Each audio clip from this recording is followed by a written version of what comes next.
ఆషాఢం కాదండి, బొలుసు కూర నెల్లికూర సారు పెట్టుకోవాలండి. ఇవేనండి ఇలాగ ఉంటాయి ఆకులు. మీకు కోసేటప్పుడు చూపెడతాను. నెల్లికూర చెట్టు ఇది. నెల్లికూర ఆకులు ఇలాగ ఉంటాయి. అదండి నేను ఈరోజు బొలుసు కూర నెల్లికూర తెచ్చానండి. ఆషాఢంలో బొలుసు కూర నెల్లికూర సారు పెట్టుకుంటే చాలా మంచిదండి, టేస్ట్గా కూడా ఉంటుంది. ఇప్పుడు కోద్దాం ఆకు. బొలుసాకు అయితే ఇలా ఉంటుందండి, చిన్నగా ముళ్ళు ఉంటాయి, జాగ్రత్తగా కోసుకోవాలి, లేకపోతే ముళ్ళు గుచ్చుకుంటాయి. ఇగోనండి ముళ్ళు.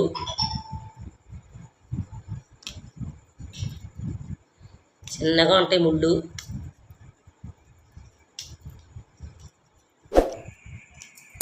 నెల్లికూర కోసుకుందాం. నెల్లికూర ఆకులు అయితే ఇలాగ ఉంటాయి, ఇట్లు ముళ్ళు ఉండవు.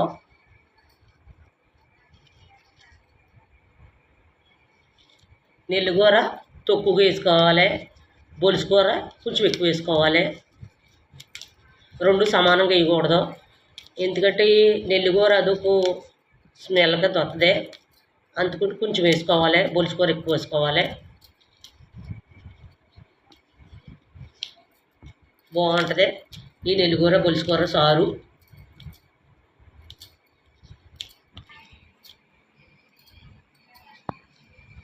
ఈ చింతపండు నానేసుకుందాం. 50 గ్రాములు ఉంటుంది చింతపండు. ఇలా శుభ్రం తీసుకేసుకోండి. ముందుగా గ్యాస్ మీద గిన్నెలో నీళ్ళు పెట్టాను, అందులో పిసుక్కున్న చింతపండు పోద్దాం.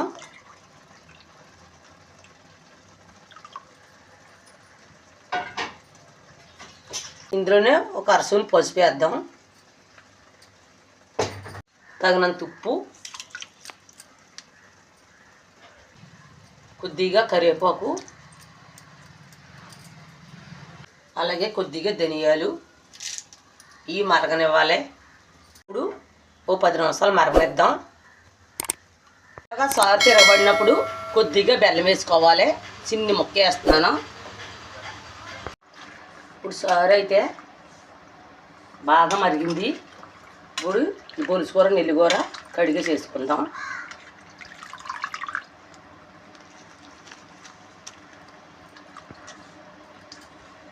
నెలలో బొలుసు కూర నెల్లికూర దొరికితే ఎన్నిసార్లైనా వండుకోవచ్చు. ఆషాఢం నెలలో దొరకకపోతే ఒకసారైనా వండుకోవాలి. ఆకేసాక 2 నిమిషాలు ఉంచుదాం, మరుగుతుంది. సారు అయితే బాగా మరిగింది. బొలుసు కూర నెల్లికూర సారు. ఇప్పుడు తాలింపు పెట్టుకుందాం. ఆయిల్ ఎక్కింది. ఇప్పుడు ఇందులో ఎల్లిపాయ, అలాగే జీలకర్ర,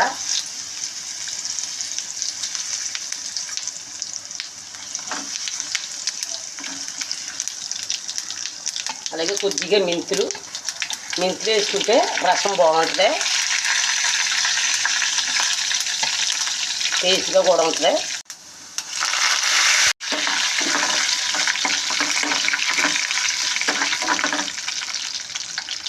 ఎండుమిర్చి,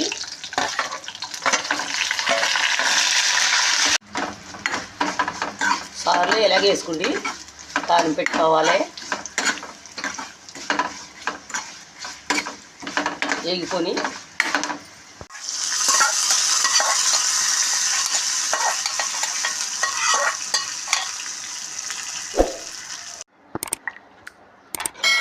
ఈ బొలుసు కూర నెల్లికూర సారు రెడీ.